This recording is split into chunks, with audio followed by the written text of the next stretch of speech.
सीता जन्मभूमि पर भव्य सीता मंदिर का भूमि पूजन और शिलान्यास। मां सीता के हनुमान बनकर अमित शाह ने किया भूमि पूजन। मां सीता के लक्ष्मण बनकर नीतीश कुमार ने रखी आधारशिला।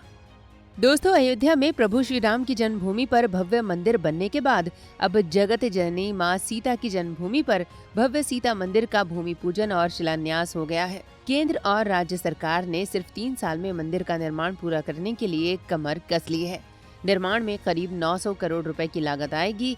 देवी शक्ति के उपासक गृह मंत्री अमित शाह ने हनुमान बनकर भव्य सीता मंदिर के निर्माण का संकल्प लिया है, तो बिहार के मुख्यमंत्री नीतीश कुमार लक्ष्मण बनकर सीता मंदिर निर्माण में छोटी छोटी बात का भी ध्यान रख रहे हैं। नीतीश सरकार ने पुनौराधाम के पुनर्विकास कार्यों में तेजी लाने के लिए एक न्यास या ट्रस्ट का भी गठन कर दिया है। दोस्तों, बिहार के सीतामढ़ी के पुनौराधाम स्थित जानकी जन्मभूमि पर भव्य मंदिर का शिलान्यास केंद्रीय गृह मंत्री अमित शाह और मुख्यमंत्री नीतीश कुमार ने वैदिक मंत्रोच्चार के बीच किया। काशी और मिथिला के आचार्यों की देखरेख में शिलान्यास कार्यक्रम संपन्न हुआ।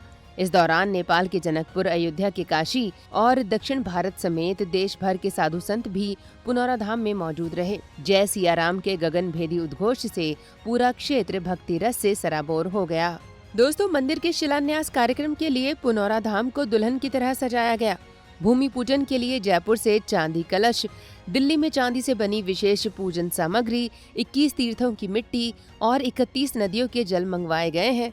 पूजन के बाद पटना महावीर मंदिर के सौजन्य से तिरुपति बालाजी के लड्डू प्रसाद का वितरण किया गया। आपको बता दें कि 882.87 करोड़ रुपए की लागत से बनने वाले भव्य जानकी मंदिर की ऊंचाई 156 फीट होगी, जो अयोध्या में निर्मित भगवान श्री राम के मंदिर से 5 फीट छोटी होगी।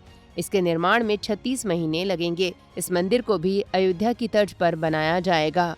दिव्य मंदिर के अलावा मंदिर परकोटा का निर्माण, माता जानकी कुंड घाट, यज्ञ मंडप और अनुष्ठान मंडप, प्रसाद भोग और रसोई घर, वेद पाठशाला और पुस्तकालय, तीर्थयात्री सुविधा केंद्र, भंडारा स्थल, पर्यटक सुविधा केंद्र, म्यूजियम, कैफेटेरिया और फूड कोर्ट, ऑडिटोरियम, मंदिर प्रवेश द्वार, टेंसाइल छतरी का निर्माण, भजन संध्या स्थल, यात्री डोरमेट्री भवन, यात्री अतिथि गृह, जन सुविधाएं, ई कार्ड स्टेशन, मिथिला हाट और मंदिर रोड पाथवे और पार्किंग निर्माण करवाया जाएगा। केंद्र सरकार और यूपी सरकार और बिहार सरकार की योजना अयोध्या और पुनौराधाम को जोड़ने की भी है। इन दोनों पवित्र जगहों को जोड़ने के लिए सड़क और रेल मार्ग को बेहतर बनाया जाएगा। दोस्तों, बिहार के मुख्यमंत्री नीतीश कुमार ने कुछ दिन पहले सीतामढ़ी जिले के पुनौराधाम में प्रस्तावित जानकी मंदिर के अंतिम डिजाइन को शेयर किया है। मुख्यमंत्री नीतीश कुमार ने सोशल मीडिया मंच एक्स पर कई तस्वीरें शेयर करते हुए अपनी खुशी जाहिर की है। उन्होंने लिखा कि मुझे बताते हुए अत्यंत प्रसन्नता हो रही है कि जगत जननी मां जानकी की जन्मस्थली पुनौराधाम सीतामढ़ी को समग्र रूप से विकसित करने के लिए भव्य मंदिर सहित अन्य संरचनाओं का डिजाइन अब तैयार हो गया है, जिसे आपके साथ साझा किया जा रहा है। उन्होंने ये भी बताया कि निर्माण कार्य में तेजी लाने के लिए एक ट्रस्ट का गठन किया गया है और राज्य सरकार पुनौराधाम में भव्य मंदिर निर्माण शीघ्र पूरा करने के लिए प्रतिबद्ध है। नीतीश कुमार ने इसे सभी बिहार वासियों के लिए गौरव और सौभाग्य की बात बताया है। दोस्तों, वाल्मीकि रामायण में माता सीता की जन्मस्थली और उनके जन्म का विवरण मिलता है। वाल्मीकि रामायण के अनुसार जब मिथिला राज्य में अकाल पड़ गया था तो राजा जनक को ऋषियों ने यज्ञ का आयोजन करने के लिए कहा था। उन्होंने कहा कि अगर राजा जनक यज्ञ करके वर्षा का आह्वान करेंगे तो उनके कष्ट जरूर दूर हो जाएंगे। यज्ञ की समाप्ति पर राजा जनक अपने हाथों से हल जोत रहे थे कि अचानक उनके हल से कोई धातु जैसी चीज टकराने की आवाज आई। हल के जिस नुकीले भाग को सीत कहा जाता है, ये धातु उसी से टकराई थी। राजा जनक के हल का सीत वहीं अटक गया। ये देखकर हल को निकालने के प्रयास में उस जगह को खोद कर देखा गया। जब इस जगह की खुदाई की गई तो धरती में से एक कलश निकला, जिसमें एक सुंदर शिशु कन्या थी।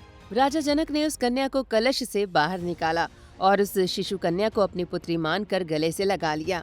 निसंतान राजा जनक और उनकी पत्नी इस कन्या को लेकर बहुत प्रसन्न हुए। जब इस कन्या का नाम रखने की बारी आई तो इसका नाम सीता रखा गया, क्योंकि हल के सीत से कलश टकराया था। साथ राजा जनक ने इस पुत्री को अपना नाम भी दिया। इसलिए सीता माता को जानकी भी कहा जाता है। दोस्तों, मिथिला की जिस जगह सीता माता कलश में प्रकट हुई थी, वर्तमान में ये जगह अब सीतामढ़ी का पुनौरा धाम है। पुनौरा से करीब 2 किलोमीटर की दूरी पर जानकी स्थान मंदिर है, जहां ये मान्यता है कि कलश से निकलने के बाद देवी सीता को यहाँ पर लाया गया था और उन्हें स्नान कराया गया था। जनक जी ने यहीं पर देवी सीता को रखा था। बाद में इस कन्या को अपनी राजधानी जनकपुर ले गए। दोस्तों, सीतामढ़ी के पुनौरा धाम में भव्य सीता मंदिर का भूमि पूजन और शिलान्यास हो चुका है। मंदिर का जो डिजाइन पेश किया गया है वो भी काफी भव्य लग रहा है। मंदिर का डिजाइन आपको कैसा लगा, कमेंट करके जरूर बताएं। वीडियो को लाइक और शेयर करें, चैनल को सब्सक्राइब करें और नोटिफिकेशन के लिए बेल आइकन दबाना बिल्कुल ना भूलें। धन्यवाद।